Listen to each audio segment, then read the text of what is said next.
तो आज हम सीखेंगे कि किस तरीके से हमें फ्यूचर एंड ऑप्शन में इंडेक्स में हम कैसे ट्रेड को बाय करें, सेल करें और कॉल और पुट क्या होता है और कैसे हमें कब कॉल और कब पुट को बाय करना है। ठीक है, तो हम ट्रेड करेंगे आज फ्यूचर एंड ऑप्शन में। ठीक है, इंडेक्स में। तो यहाँ पे देख सकते हो आप ऊपर stocks, future and option, mutual fund, community दिख रहा है। तो हम फ्यूचर एंड ऑप्शन पे क्लिक करेंगे और यहाँ पे इंडेक्स आ जाता है। इंडेक्स क्या होता है मैं इसको नेक्स्ट वीडियो में आपको बता दूंगा। तो अभी फ़िलहाल आप ये जान लो कि इंडेक्स में यहाँ पे आपको 6 से 7 इंडेक्स मिलते हैं, जैसे सेंसेक्स है, निफ्टी है, मिड कैप निफ्टी है, निफ्टी 50 है, बैंक निफ्टी है, फिन निफ्टी है, बैंक कैश है। ठीक है, तो अभी हम सेंसेक्स में क्लिक करते हैं और हम सेंसेक्स में ट्रेड को बाय करेंगे। ठीक है, वो मैं आपको बताऊंगा कैसे बाय करेंगे, कॉल या पुट। ठीक है, तो यहाँ से भी आप क्लिक करके ऑप्शन चेन में जा सकते हो और यहाँ ऊपर सेंसेक्स दिख रहा है, आप सेंसेक्स पे भी क्लिक कर सकते हो। ठीक है, जब आप सेंसेक्स पे क्लिक करोगे तो यहाँ पे कुछ ऐसा इंटरफेस आएगा। यहाँ पे नीचे आपको चार्ट दिख रहा है, एक ऑप्शन चेन दिख रहा है। ठीक है, तो हम अभी चार्ट पे क्लिक करेंगे। जब हम चार्ट पे क्लिक करेंगे तो यहाँ पे हमारे सामने एक ग्राफ ओपन होकर आएगा और ग्राफ में हमें दो टाइप के कैंडल दिखते हैं, एक रेड कैंडल, एक ग्रीन कैंडल। ठीक है, तो इसी कैंडल को देख के, इसी ग्राफ को देख के हम डिसाइड करते हैं कि हमें कब कॉल बाय करना है, कब पुट बाय करना है। ठीक है, तो अगर ग्रीन कैंडल बन रहा है, देखो ग्रीन कैंडल बन रहा है तो मार्केट ऊपर जा रहा है। अगर मार्केट ऊपर जा रहा है, ग्रीन कैंडल बन रहा है, मार्केट ऊपर जा रहा है, तो हमें क्या बाय करना है, बाय कॉल। नीचे देख सकते हो, ग्रीन में बाय कॉल लिखा है और रेड में बाय पुट लिखा है। ठीक है, तो मार्केट अगर ऊपर जा रहा है ग्रीन कैंडल बनाते हुए तो हमें कॉल बाय करना है, और रेड कैंडल बना के अगर मार्केट नीचे आ रहा है तो हमें पुट बाय करना है। ठीक है, समझ गए आप। ठीक है, तो कैसे बाय करना है, अभी हम यहाँ से नहीं बाय कर सकते। ठीक है, क्योंकि ये इंडेक्स का है, तो हम इसको ऑप्शन चेन में जाएंगे, क्योंकि हम इस इंडेक्स के अंदर हमें छोटे छोटे प्रीमियम मिलते हैं, अलग अलग प्राइस के। ठीक है, तो जो भी हमारा कैपिटल होता है उसके अकॉर्डिंग हम प्रीमियम को बाय करते हैं। ठीक है, तो यहाँ से भी आप ऑप्शन चेन में जा सकते हो। यहाँ पे देखो, हम जब साइड को ऐसे स्लाइड करते हैं साइड में, यहाँ पे हमें ऑप्शन चेन मिलता है। अगर हम थोड़ा सा बैक जाते हैं तो हमें यहाँ भी ऑप्शन चेन मिलता है। ठीक है, तो मैं यहाँ पे क्लिक करता हूँ और ऑप्शन चेन में आ जाता हूँ। अब ऑप्शन चेन में आपको देख सकते हो ऊपर यहाँ पे लिखा है volume, call LTP, strike price, put LTP, volume. ठीक है, तो यहाँ पे स्ट्राइक प्राइस जो भी है सेंसेक्स का ये इंडेक्स है। ठीक है, ये इसके अलग अलग स्ट्राइक प्राइस पे अलग अलग प्राइस होते हैं प्रीमियम के। ठीक है, और ये बीच में जो दिख रहा है, जो इंडेक्स अभी चल रहा है इस प्राइस पे 77,570, राइट। ये अभी करंट टाइम पे मार्केट ट्रेड कर रहा है इस स्ट्राइक प्राइस पे। मतलब ये एटीएम इसको बोलते हैं। ठीक है, एट द मनी, जो करंट प्राइस मार्केट का इंडेक्स का चल रहा है। ठीक है, तो ये एट द मनी क्या होता है, आईटीएम क्या होता है, ओटीएम क्या होता है, ये मैं आपको एक नेक्स्ट अलग वीडियो में इसका स्पेशली बना दूंगा, उसको आप देख लेना। तो अभी हम लोग ये जानते हैं कि किस तरीके से हमें यहाँ पे ट्रेड को बाय करना है। ठीक है, तो यहाँ पे जैसे मैं चार्ट पे हम लोग आए थे, चार्ट पे मैंने देखा था कि मार्केट ऊपर जा रहा है। ठीक है, तो हमें कॉल बाय करना है। ठीक है, तो मैं ऑप्शन चेन में वापस आ जाता हूँ और कॉल साइड में यहाँ पे तो प्रीमियम 300 रुपये 400 रुपये का चल रहा है। ठीक है, एटीएम के आसपास का।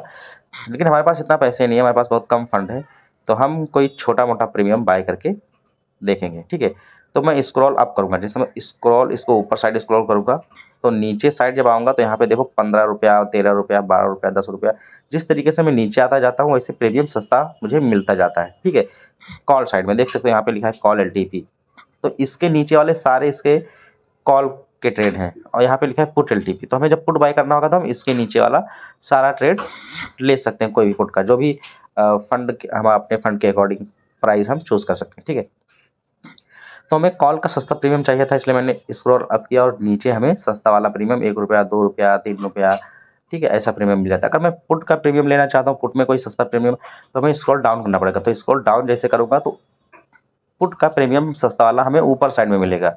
देख सकते हो, मैं स्क्रॉल डाउन कर दिया, जैसे मैं ऊपर की तरफ जा रहा हूँ हमें यहाँ पे सस्ता प्रीमियम पुट का मिलता जा रहा है। ठीक है, तो अभी हमें कॉल बाय करना है, कॉल का सस्ता प्रीमियम लेना है, तो मैं स्क्रॉल अप करूँगा, नीचे साइड आऊँगा। ठीक है, तो यहाँ पे जैसे मैं आ गया और यहाँ पे सेंसेक्स में मैं ये 4 रुपये का प्रीमियम है।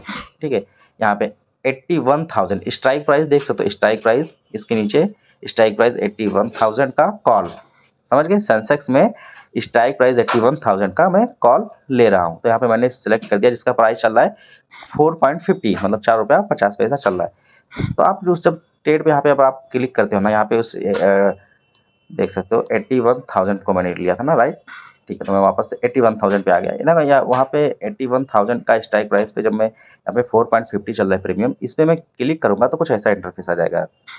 अब कुछ ऐसा इंटरफेस आता है, ठीक है। तो अभी मैं यहाँ पे हम क्या करेंगे, यहाँ पे नीचे बाय लिखा हुआ है ग्रीन में, हम बाय पे क्लिक करेंगे, ठीक है। अब मैं बाय पे जब क्लिक कर देता हूँ तो यहाँ पे कुछ ऐसा इंटरफेस आ जाता है, ठीक है। जैसे ऊपर लिखा है carry forward, intraday, number of lots, limit, market, ठीक है। तो इसको कैसे हमें सेलेक्ट करना है, कहाँ कहाँ पे क्या क्या उसका मतलब है, ठीक है, वो मैं आपको बताता हूँ, आप अच्छे से इसको ध्यान दे के समझिए। तो यहाँ पे एक लिखा है ऊपर सबसे कैरी फॉरवर्ड और उसके बगल में ही लिखा हुआ है इंट्राडे, ठीक है। तो अब हमें इंट्राडे पे क्लिक करना है कैरी फॉरवर्ड पे, ठीक है। चलो मैं इसको समझा देता हूँ। अगर मैं कैरी फॉरवर्ड पे क्लिक करता हूँ, ठीक है, तो कोई भी ट्रेड मैं ले रहा हूँ, कोई भी प्रीमियम मैं ले रहा हूँ, तो उसके नेक्स्ट एक्सपायरी तक मैं उसको होल्ड कर सकता हूँ। जैसे ये सेंसेक्स का 81,000 का कॉल मैंने लिया है, ये 9 अप्रैल का इसका एक्सपायरी है और आज है 8 अप्रैल, राइट, मतलब कल इसकी एक्सपायरी है। तो मैं अगर ये मार्केट बंद होने के टाइम मैं इसको कैरी फॉरवर्ड पे करके बाय करूँगा, तो इसको मैं कल तक होल्ड कर सकता हूँ। कल मार्केट बंद होने तक इसको मैं होल्ड कर सकता हूँ ट्रेड को, ठीक है। मतलब जो भी प्रीमियम ले रहा हूँ उसको उसके एक्सपायरी तक मैं उसको होल्ड कर सकता हूँ। बट इंट्राडे पे अगर मैं यहाँ पे इंट्राडे पे क्लिक करके, ठीक है, अगर मैं इंट्राडे पे क्लिक करके इस प्रीमियम को मैं बाय करूँगा, तो आज मार्केट जैसे बंद होता है, जैसे मार्केट क्लोज होता है, तो ये ट्रेड हमारा ऑटोमेटिक एग्जिट हो जाएगा, सेल हो जाएगा। चाहे उस ट्रेड में हमारा प्रॉफिट चल रहा हो या लॉस चल रहा हो, ब्रोकर जो है वो ऑटोमेटिक अपने आप हमारे ट्रेड को एग्जिट कर देगा, सेल कर देगा, ठीक है। चाहे लॉस चल रहा हो या प्रॉफिट चल रहा हो। बट अगर कैरी फॉरवर्ड पे क्लिक करके मैं कोई प्रीमियम बाय करूंगा, तो वो मुझे हमारे ट्रेड को एग्जिट नहीं करेगा, वो होल्ड हो जाएगा। चाहे प्रॉफिट चल रहा हो या लॉस चल रहा हो, वो होल्ड हो जाएगा और नेक्स्ट डे जब मार्केट ओपन होगा, तो जहां से मार्केट ओपन होगा वहीं से हमारा ट्रेड स्टार्ट हो जाएगा। तो मैं आप लोगों को बोलूंगा कि हमेशा कैरी फॉरवर्ड पे ही क्लिक करके आप ट्रेड को बाय करो, क्योंकि अगर आप बाय द वे मार्केट बंद होने के टाइम आप अगर कहीं आप बिजी रहे या भूल गए या आप नहीं एग्जिट कर पाए, तो आपका ट्रेड होल्ड हो जाएगा और आपका प्रॉफिट या लॉस जो भी होगा वो सेल नहीं होगा, वो उसी पे ट्रेड होल्ड हो जाएगा। नेक्स्ट डे मार्केट जहां से ओपन होगा वहीं से ट्रेड ओपन होगा। अगर आप चाह रहे हो कि मेरा प्रॉफिट हो या लॉस हो, लेकिन आज ही मेरा ट्रेड एग्जिट हो जाए, क्योंकि बहुत सारे लोग होते हैं ना बीटीएसटी नहीं करते, होल्ड नहीं करते, क्योंकि होल्ड करने से उनका प्रीमियम जो है डीके हो जाता है, ठीक है। तो आप इंट्राडे भी कर सकते हो, बट इंट्राडे और कैरी फॉरवर्ड में यही फर्क है कि आप समझ गए कि कैरी फॉरवर्ड पे हम ट्रेड को होल्ड कर सकते हो, इंट्राडे पे मार्केट बंद होने तक हमारा ट्रेड ऑटोमेटिक ब्रोकर एग्जिट कर देता है, ठीक है, सिंपल।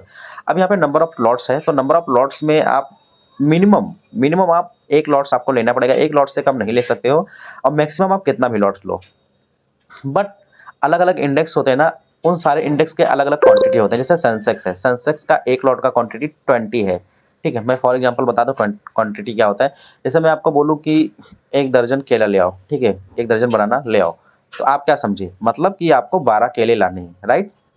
1 दर्जन, दर्जन मतलब 12 केले को मिला के 1 दर्जन बनता है। इसी तरीके से क्वांटिटी को मिला के 1 लॉट बनता है। तो अलग-अलग इंडेक्स के अलग-अलग क्वांटिटी होते हैं। जैसे निफ्टी के 65 क्वांटिटी मिला के 1 लॉट होता है। अगर आप निफ्टी के कोई ट्रेड लोगे तो वहाँ पे 65 क्वांटिटी होगा 1 लॉट का। लेकिन मैं सेंसेक्स में ले रहा हूँ, तो सेंसेक्स में 20 ही क्वांटिटी होते हैं 1 लॉट के, ठीक है। तो मिनिमम आपको 1 लॉट लेना ही पड़ेगा और मैक्सिमम आप कितना भी लॉट लो, समझ गए। तो यहाँ पे मैं 1 लॉट डाल दिया। अब नीचे आता है लिमिट और मार्केट, यहाँ पे देख लो लिमिट एंड मार्केट, ये क्या है, ठीक है। तो अगर मैं मार्केट पे क्लिक करके प्लेस बाय ऑर्डर पे क्लिक करके मैं ट्रेड को बाय कर लेता हूँ, तो जो प्राइस चल रहा है मार्केट का, जैसे 4 रुपया 15 पैसा यहाँ पे प्राइस चल रहा है, तो इसी प्राइस पे मेरा बाय हो जाएगा, ठीक है। ऑर्डर मतलब प्लेस हो जाएगा। बट मैं चाह रहा हूँ कि यार ये थोड़ा सा महंगा है, मैं इसको 3 रुपये में चाह रहा हूँ बाय हो, कि ये 3 रुपये में बाय हो, या थोड़ा सा मार्केट और नीचे है तो मैं इसको बाय करूँ सस्ते में। तो यहाँ पे मैं लिमिट पे क्लिक करूँगा और यहाँ पे इसको मैं कट करके ये जो लिमिट प्राइस लिखा है यहाँ पे 3 रुपये डाल दूंगा, ठीक है। अब जब मार्केट अभी 4 रुपये 25 पैसे पे चल रहा है, जब ये मार्केट थोड़ा सा डाउन आएगा, नीचे आएगा 3 रुपये पे, तो ऑटोमेटिक जैसे 3 रुपये पे आएगा मेरा ट्रेड बाय हो जाएगा, समझ रहे हो। लिमिट का मतलब ये होता है कि हम इसको बार्गेनिंग कर सकते हैं। जैसे फॉर एग्जांपल आप किसी दुकान पे जा रहे हो और आप उससे बोलो भाई ये सामान दे दो, वो बोल रहा है कि ये 50 रुपये का सामान है, आप बोलो नहीं भाई ये तो महंगा है, आप 40 रुपये का दो मुझे, ठीक है। वो बोला नहीं भाई 40 रुपये पे नहीं आएगा, अभी महंगा हो गया है। आप बोलो ठीक है रहने दो, मैं नहीं लूँगा, जब सस्ता होगा तब लूँगा, है ना। तो मतलब आप बार्गेनिंग कर रहे हो। तो उसी तरीके से यहाँ भी अगर आपको कोई प्रीमियम महंगा लग रहा है, आप सोच रहे हो थोड़ा सा नीचे आए, डाउन आए प्रीमियम, तब मैं बाय करूँ, तो यहाँ पे आप लिमिट सेट कर सकते हो जितने प्राइस पे आप बाय करना चाह रहे हो। बट मैं अभी इसको लिमिट नहीं सेट करूँगा, मैं इसको सीधा मार्केट पे ही ऑर्डर को प्लेस करके बाय करके आपको दिखाऊंगा। तो यहाँ पे मैंने कैरी फॉरवर्ड ऊपर क्लिक कर दिया और यहाँ पे मैंने मार्केट क्लिक कर दिया और अब मैं यहाँ पे नीचे देख ले रहे हो मेरा अवेलेबल मार्जिन है 285 रुपये पे मार्जिन पड़ा हुआ है मेरा और यहाँ पे मार्जिन रिक्वायर्ड 105 रुपये होता है, मतलब मैंने एक लॉट लिया है 20 क्वांटिटी, तो यहाँ पे 105 रुपये मेरा लग रहा है, 4 रुपये 50 पैसे का प्रीमियम में लिया हूँ। ठीक है, क्योंकि 4 रुपये 50 पैसा को मल्टीप्लाई करो 20 से तो यहाँ पे 105 हो रहा है, क्योंकि क्वांटिटी वहाँ पे लॉट एक है बट क्वांटिटी 20 है, राइट। ठीक है, और अवेलेबल मार्जिन मेरा 20 to 84 है, समझे आप। तो ये मैं डेमो अकाउंट है मेरा, इसमें से मैं प्रैक्टिस के लिए मतलब ऐसी एक वीडियो बनाने के लिए मैंने इसको ओपन किया है। ठीक है, तो अभी मैं आपको इसको बाय करके दिखाता हूँ। तो यहाँ पे देखो नीचे लिखा हुआ है प्लेस बाय ऑर्डर। ठीक है, मैंने कैरी फॉरवर्ड पे क्लिक किया, लॉट 1 डाला, मार्केट पे क्लिक किया, प्लेस बाय ऑर्डर लिखा, मैं प्लेस बाय ऑर्डर पे क्लिक किया और यहाँ पे कंफर्म लिखा हुआ है। ठीक है, तो मैं इसको क्या कर देता हूँ कंफर्म, जैसे मैं कंफर्म करूँगा मेरा ऑर्डर प्लेस हो जाएगा, मतलब मेरा ट्रेड बाय हो जाएगा, मेरा शेयर बाय हो जाएगा। ठीक है, तो मैं कंफर्म कर दिया। अब जैसे मैं कंफर्म किया यहाँ पे देख सकते हो लिखा है ऑर्डर प्लेस एक्सेप्टेड। ठीक है, अब यहाँ पे मेरा ऑर्डर प्लेस हो गया। अब देख सकते हो यहाँ पे लिखा है सेंसेक्स 9 अप्रैल 2026 81,000 CE। ठीक है, यहाँ पे देख सकते हो यहाँ पे ट्रेड पे लिखा हुआ है लॉट 1, मतलब मैंने लॉट 1 लिया है। एवरेज प्राइस मतलब मेरा जो बाइंग प्राइस है वो 4 रुपये 75 पैसे पे मेरा बाइंग हुआ है। नीचे बाय किया मैंने, अब नीचे देखो CF लिखा है, CF मतलब होता है एक कैरी फॉरवर्ड, मैंने कैरी फॉरवर्ड पे क्लिक करके बाय किया था ना, तो इसलिए यहाँ पे लिखा है कैरी फॉरवर्ड में मेरा बाय हुआ है, इंटरडे पे नहीं है। लॉट 1 मेरा बाय हो, यहाँ पे लॉट 1 लिखा हुआ है, लॉट 1 मैंने बाय किया, तो यहाँ पे लिखा है लॉट 1 का क्या साइज है, लॉट 1 का साइज 20 है, मतलब मैंने 20 क्वांटिटी में इस ट्रेड को बाय किया है। ठीक है, लॉट 1। अब देखो यहाँ पे मैंने 4 रुपये 75 पैसे पे ट्रेड को खरीदा था, लेकिन 4 रुपये 80 पैसा ये अभी चल रहा है, इसलिए यहाँ पे मेरा 1 रुपया प्रॉफिट दिख रहा था। अब ये 5 पैसा कम हो गया तो यहाँ पे लॉस दिखने लगा, फिर 5 पैसा ज़्यादा हो गया तो हमें प्रॉफिट दिखने लगा। तो जैसे 4 रुपये 75 पैसे में मैंने ट्रेड लिया है, अगर ये इससे ऊपर जाएगा तो मेरा प्रॉफिट होगा, अगर ये इससे नीचे आएगा तो मेरा लॉस होगा। तो अभी जैसे फॉर एग्जांपल यहाँ पे मेरा लॉस हो रहा है, ठीक है, तो उसमें हम अपना टारगेट एंड स्टॉप लॉस भी लगा सकते हैं। तो वो कैसे लगाएंगे वो मैं आपको एक स्पेशल अलग से वीडियो बना के दे दूंगा, उसको देख लेना। ठीक है, क्योंकि ये वीडियो में ही बताऊंगा तो बहुत बड़ा हो जाएगा वीडियो। ठीक है, तो अभी मैं इसमें बताता हूँ कि हमें ट्रेड मान लीजिए मेरा ट्रेड लॉस हो या प्रॉफिट हो तो मुझे ट्रेड को सेल कैसे करना है। तो यहाँ पे आप देख सकते हो, यहाँ पे जैसे मैं मल्टीपल ट्रेड लेके रख बैठा हूँ, 2 3 4 ट्रेड है और सब ट्रेड को मैं एक साथ में एग्जिट करना चाह रहा हूँ, तो एग्जिट ऑल पे क्लिक करूंगा। बट मैं चाह रहा हूँ यहाँ पे 2 ट्रेड मैंने लिया है, बट मैं चाह रहा हूँ एक ही ट्रेड मेरा एग्जिट हो, जो मैं ये ट्रेड ऊपर वाला करना चाह रहा हूँ, ये प्रॉफिट हो या लॉस हो, जो भी मैं इसको लॉस बुक करना चाह रहा हूँ या प्रॉफिट बुक करना चाह रहा हूँ। तो यहाँ पे नीचे लिखा हुआ है एग्जिट एट मार्केट, तो मैं एग्जिट एट मार्केट पर जैसे क्लिक करता हूँ तो ये कुछ ऐसा इंटरफेस आ जाएगा। ठीक है, तो यहाँ पे मुझे कुछ नहीं करना है, यहाँ पे डायरेक्ट मुझे सिर्फ कंफर्म पे क्लिक कर देना है। तो जैसे मैं कंफर्म पे क्लिक करूंगा मेरा ट्रेड एग्जिट हो जाएगा। यहाँ पे लिखा है इनेबल वन टैब एग्जिट, मतलब अगर आप इस पे टिक कर देते हो तो आपको कंफर्म नहीं मांगेगा, आप सिर्फ एग्जिट पे क्लिक करोगे, एग्जिट एट मार्केट पे ऑटोमेटिक एग्जिट हो जाएगा। बट मैं चाह रहा हूँ नहीं, कभी गलती से मेरा उंगली टच हो गया, ठीक है, और मेरा ट्रेड ऐसा लेके रखा हूँ प्रॉफिट में जा रहा है, मैं ऐसा रिफ्रेश कर रहा हूँ, रिफ्रेश करने के टाइप कहीं गलती से टच हो गया तो मेरा ट्रेड ऑटोमेटिक एग्जिट हो जाएगा। ठीक है, तो मैं चाह रहा हूँ कि नहीं मुझे कंफर्म भी करना पड़े, मैं एक बार गलती से बाय द वे टच भी हो जाए तो कंफर्म मांगे, कंफर्मेशन मुझसे मांगे कि भाई तुमने टच किया है क्या, तुम करना चाह रहे हो क्या, इसलिए मैं इस पर अनटिक कर दूंगा। ठीक है, मैं डायरेक्ट यहाँ पे कंफर्मेशन, यहाँ पे एग्जिट एंड मार्केट पे क्लिक किया और अब कंफर्म कर दिया। अब ये मेरा ट्रेड जो है एग्जिट हो गया, देख लो मैं यहाँ पर रिफ्रेश करके दिखा रहा हूँ। ठीक है, ये एग्जिट हो गया, समझ गए। तो इस तरीके से हम अपना फ्यूचर एंड ऑप्शन में इंडेक्स के अंदर इस तरीके से अपना प्रीमियम को बाय कर सकते हैं और इस तरीके से हम सेल कर सकते हैं। अब मैं कैसे स्टॉप लॉस लगाना है, कैसे टारगेट लगाना है, ठीक है, कैसे इंडेक्स क्या होता है, मैं इसका एक अलग वीडियो में बना के दे दूंगा, वो आप देख लेना, समझ जाओगे। ठीक है, इसमें सिर्फ बेसिक हम सीखे कि किस तरीके से हमें फ्यूचर एंड ऑप्शन के अंदर इंडेक्स के अंदर हमें प्रीमियम को कैसे कॉल या पुट कब बाय करना चाहिए, कैसे बाय करना है। ठीक है, तो वो सारी चीज़ें मैंने बेसिक बताया है। तो आई होप आप लोग अच्छे से समझ गए होंगे और वीडियो अच्छा लगा हो, ये आपको अच्छे से समझ में आया हो, ठीक है, नॉलेजेबल वीडियो लगा हो तो चैनल को सब्सक्राइब करके वीडियो को लाइक करके अपने दोस्तों में शेयर कर दो जो स्टॉक मार्केट सीखना चाहते हैं। और डे बाय डे मैं एक नया क्लास लेके आता रहूँगा जिसमें कभी कुछ ना कुछ मैं आपको सिखाता रहूँगा। ठीक है, कि टारगेट स्टॉप लॉस कैसे लगाते हैं, इंडेक्स क्या होता है, या स्टॉक्स में कैसे हमें ट्रेड करना है, कम्युनिटी में कैसे करना है, ठीक है, या फिर ट्रेड को कैसे प्लान करना है, OI गामा थीटा क्या होता है। मैं बहुत सारे टॉपिक्स पे बेसिक से लेकर एडवांस लेवल तक टेक्निकल एनालिसिस, ठीक है, मार्केट रिसर्च, फंडामेंटल एनालिसिस, ये सारी चीज़ें आपको सिखाऊंगा। ठीक है, तो चैनल को सब्सक्राइब करके वीडियो को लाइक करके शेयर जरूर कर देना। ठीक है, ताकि जो लोग सीखना चाह रहे हैं वो उनको भी पता चले कि किस तरीके में स्टॉक मार्केट में काम करना है।